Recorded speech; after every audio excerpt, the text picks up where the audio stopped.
kembali lagi kita belajar matematika. Assalamualaikum warahmatullahi wabarakatuh. Apa kabar semuanya? Sekarang kita kembali lagi belajar tentang matematika, yaitu teorema Pythagoras. Kita lihat di sini, teorema Pythagoras sendiri digunakan untuk bangun datar segitiga siku-siku. Perhatikan gambar segitiga siku-siku.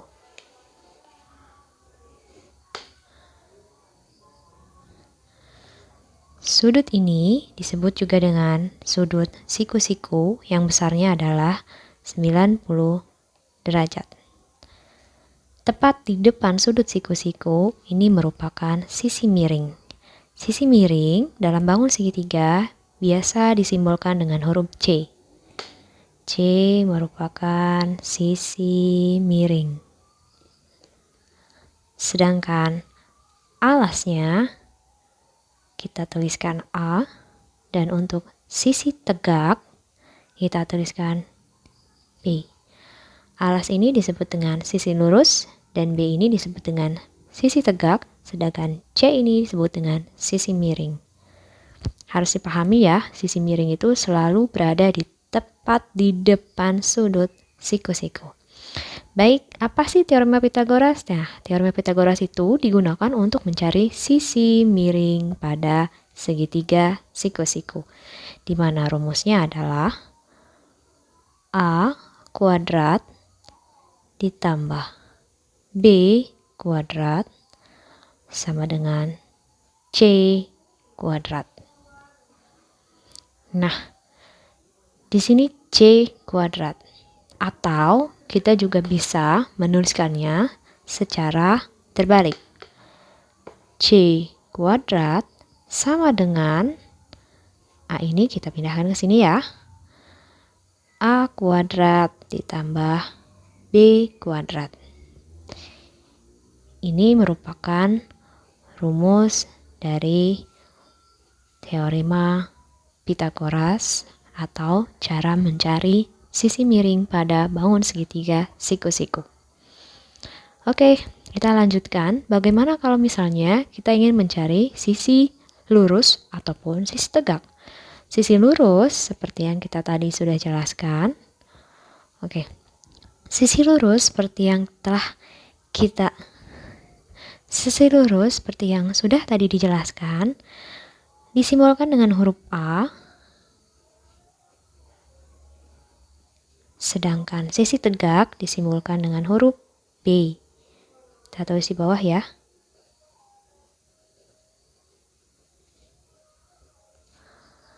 Tegak. Nah, bagaimana cari sisi lurus? Sisi lurus di sini A, maka A ini kita keluarkan.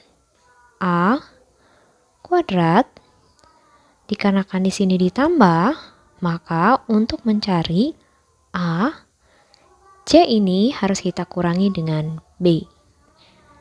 C kuadrat dikurang B kuadrat. Kenapa dikurang? Karena sisi miring merupakan sisi terpanjang. Dan cara mencari sisi miring itu dijumlah. Maka kebalikan dari penjumlahan adalah pengurangan.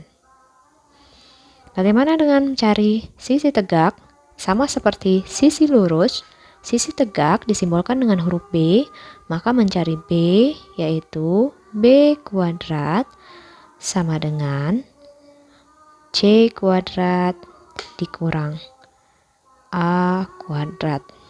Baik, bagi yang belum tahu apa sih kuadrat? Nah, kuadrat itu adalah pangkat 2. Yang di atas kecil angka ini disebutnya pangkat. Sedangkan angka 2 ini, pangkat 2 disebut juga dengan kuadrat. Oke.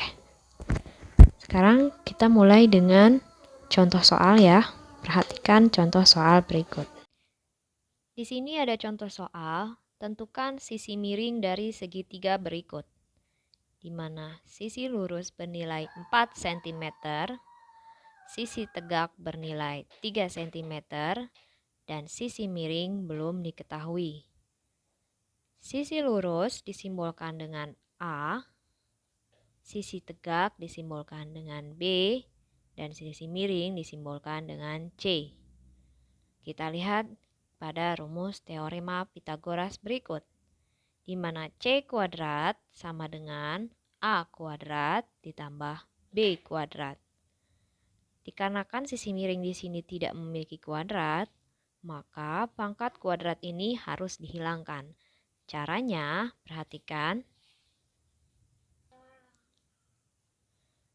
C kuadrat kita ganti dengan C.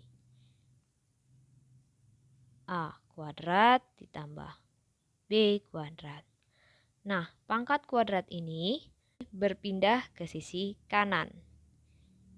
Kanan, sebelah sini kiri. Nah, perhatikan di sini perubahan operasi hitung bilangan. Jika berpindah posisi atau tempat dari kiri ke kanan atau sebaliknya kanan ke kiri, maka perubahannya di sini tambah menjadi kurang, kurang menjadi tambah, kali jadi bagi, bagi jadi kali, akar pangkat 2 jadi tambah jadi kurang, kurang jadi tambah, kali jadi bagi, bagi jadi kali, pangkat 2 jadi akar pangkat 2, akar pangkat 2 menjadi pangkat 2. Oke, perhatikan. Dikarenakan di sini adalah pangkat 2 atau pangkat kuadrat, saat berpindah ke sebelah kanan maka akan berubah menjadi akar pangkat 2. Nah, setelah itu kita masukkan nilai-nilainya.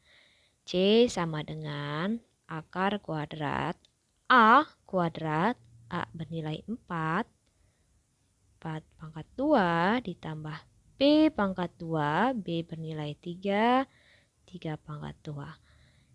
C sama dengan, perhatikan 4 kuadrat artinya 4 kali 4, maka hasilnya 16 ditambah 3 kuadrat artinya 3 kali 3, hasilnya adalah 9. Maka C sama dengan akar kuadrat dari 16 ditambah 9 hasilnya 25. C sama dengan akar dari 25 adalah 5. Karena 5 dikali 5 adalah 25. Oke, mudah?